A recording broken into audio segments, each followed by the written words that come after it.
passionately believe in the importance of cultural, educational and people-to-people connections between the UK and other European countries. It's a direct quote from the British Council describing its mission and commitment. But things might be a bit more difficult after Brexit than they used to be. So Brexit is coming soon. What does it really mean? We're going to discuss it right now. I'm joined by Professor Dame Janet Beer, Vice-Chancellor of Liverpool University and British Council Trustee. Welcome to the programme. Thank you very much. You've come to Warsaw with a specific purpose today. What is it? Well, it's to assure our colleagues in Polish higher education and indeed in education and society that the UK is not only open for business in terms of educational and research collaboration, but also that, we may need to work harder on a bilateral basis to maintain the wonderful links that we have with our Polish colleagues. You met a lot of organisations, Yes. including the government. Yes. So what did you manage to fix, to arrange, other than what was fixed before? So we've met with our opposite numbers, so the Polish Rectors Association, because I'm also currently President of Universities UK. So we've met with our opposite numbers in the Polish Rectors Association. We've also met with a new agency whose job it is to build educational links with other countries, and the UK will be numbered among those countries. So they're in the EU and beyond the EU, so China, America, Canada, etc.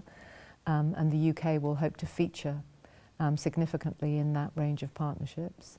I have met with my colleagues at the British Council as a trustee, and they've given me a list of 6 things that the London office, the London office needs to pay attention to. So I'm taking some homework back with me. Good. This whole visit is actually a part of a larger initiative. Yes. Not a very old one. Last year it started, didn't it, in December last year? Probably before that. What is it, and what does it aim to achieve? So this is a partnership initiated by the British Council and with the Polish government, the Year of Entrepreneurship, Science and Innovation.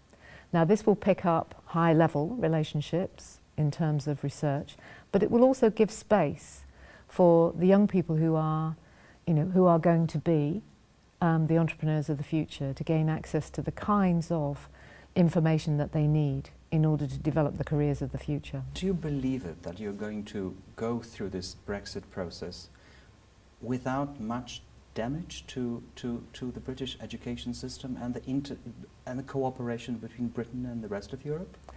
One of the things that I have been saying over the past 2 days in all our meetings with our current and future collaborators is that there is no such thing as Polish science. There is no such thing as UK science. There is only science. All our challenges are global challenges. The things that face you as a nation, that face us as a nation. Climate change, sustainable energy, sustainable clean energy, terrorism, infectious disease. These are global challenges that don't respect national borders. So we must find ways of continuing to do world work together. That's the greater goal. That's the prize we're all aiming for. Yes, but of course we're all operating within some political constraints Indeed. That can make it a bit more difficult than from a scientific point of view. Which is why it's our job to focus attention on the prize to be gained, to focus attention on what we might lose if we don't find ways of working in borderless science, and indeed science, arts, culture. We need to make sure that practitioners in every arena of all the things that are going to not only improve life but make that life worth living. Let's talk about education specifically, university education. Do you think after Brexit your education system will still be as attractive for Central and Eastern European students as it is at the moment? I hope that it will be. We will certainly be continuing to offer a welcome to Polish students at undergraduate and postgraduate level, and we will, I think, be finding ways of ensuring that British students have access to periods spent abroad in Poland. There are 1 million Poles living in the UK. they will be making a decision about where to study. Let's make that easy for them. Let's make it possible for them to study in both places. Do you see any trace of opportunity in this very difficult situation that you're going through and we're going through at the moment? I think that the fact of this visit demonstrates that we want to create opportunities. So the opportunity is to form close bilateral relationships, whereas maybe we've been a little bit lazy in the past and just relied on being one of the 28 to do the work for us. Well, referring to what you've just said, just a few quotes from British press. UK universities dominate global rankings for the first time despite Brexit reputation fears. That's The Independent. Then the article continues, British universities have taken the top 2 places in global league tables for the first time in 13 years, just recently. The Guardian writes, UK universities are improving despite an uncertain post-Brexit future. At least one British institution can be found in the top 3 of 32 rankings. So there's a lot at stake in this political negotiations now. There is. And I'll just refer you back to something I've already said. There's no university in the UK that doesn't have a very international workforce. We need to make sure that the messages that go out from the UK are loud and clear. This is a welcoming environment for people to do top quality research, no matter where in the world they come from. What's so attractive about your education system and about your universities worldwide? Well, we've been at it a long time. So, you know, not quite as long as the Italians, but close. And I think one of the things that universities in the UK do is that they are very quick to adapt. So, for instance, my own university, the University of Liverpool, has been offering wholly online postgraduate degrees. For the last 15 years, we have 10,000 postgraduate students studying for University of Liverpool master's and doctoral programs, students who spend 20 hours a week in a virtual classroom. Now, I think we were all around the world, from 120 different countries.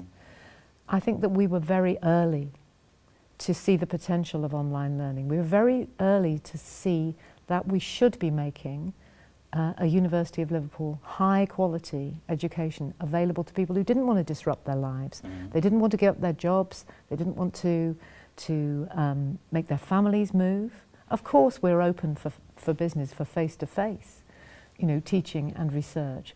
But you can add so much value by the way in which UK higher education has always responded creatively to technological developments, to the kinds of demands that different kinds of students make upon higher education systems. But one of the unique things, I think, about UK higher education is that we foster a really healthy atmosphere of debate. We expect challenge, we expect conversations to go on in our classrooms that can be quite difficult. But one of the things I always say when I'm speaking to the graduating class is that one of the reasons that university is such a unique experience is that you will be encountering people with all kinds of different social and cultural assumptions to you. And sometimes you won't agree, but one of the things that university will have taught you is how to disagree well. And that's something we all need to do in a tolerant, civilized society. And we need more and more of it, we need more good disagreement. You're a British Council trustee. I'd like to ask you on that particular subject, what will be the role of the British Council now that you will have to pay special attention, special care to those international cultural links between Britain and other countries, including Poland? And I think the British Council has a great role in that because it has done it forever, basically. It has. We were first in Poland in 1938 and had a little bit of an absence following that, but then we're back and have been here consistently ever since. The British Council role, I think, again, it may be the case that there was less attention paid to our presence in Europe, but that will change. So we will be doing more in Europe, more bilaterally with individual European countries, and we will maintain our presence in some of the most challenging, maintain or enhance our presence in outside the EU in some of the most challenging environments in the world. The British Council is still in Afghanistan. The British Council is still in Venezuela. The British Council stays through thick and thin. And I think, you know, my colleagues who work for the British Council in their rich and varied ways are already thinking about new relationships, already thinking about new programs, new modes of collaboration. They're thinking about harnessing the power of partnership. Do you have any ideas that you can share with us? Well, one of the things that we have articulated as an ambition in our new strategy is that every single UK young person gets the opportunity to have a period studying abroad. And making that promise real is going to be a challenge. And that's a task for the British Council? It is a task for the British Council. We've touched on that before, but any particular plan or a strategy to keep to sustain interest from prospective students from this part of Europe, Central and Eastern European countries, in studying in your country, in the United Kingdom? Well, just to say that we offer a very high quality educational experience. We offer our students an opportunity to engage in that education in a unique and interesting way. We offer most students on most programs opportunities to do work placements or years in industry. We offer through our students' unions volunteering, the chance to get involved in a wide range of societies, so around sport, but also around all kinds of other types of society, whether it's, you know, baking or whether it's saving the planet. True. From one end to another. Indeed.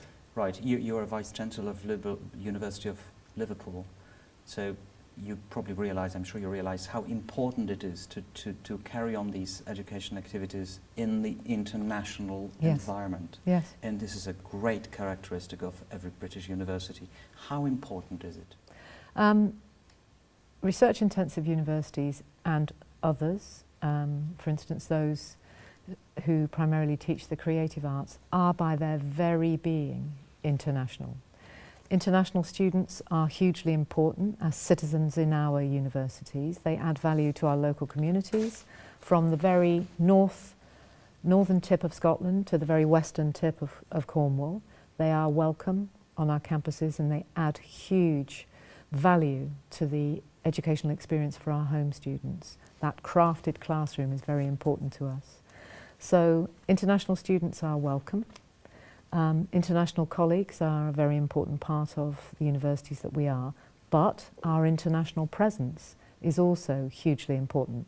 So the University of Liverpool has a joint venture campus in Suzhou in China, have had for the last 11 years. We have 10,000 students there, and we also have the University of Liverpool degrees being taught in Singapore, and we have premises in London. So I've already mentioned that we have 10,000 postgraduate students online, so our presence is very profoundly internationalised. Okay, so good luck with your 6 tasks. Was it 6? Do I remember it correctly? 6? Oh, my 6 tasks to take back as a trustee, indeed, yes. Good luck with your homework then. Thank you very much. Thanks very much indeed, Professor Dame Janet Beer. Thank you very much. You're welcome.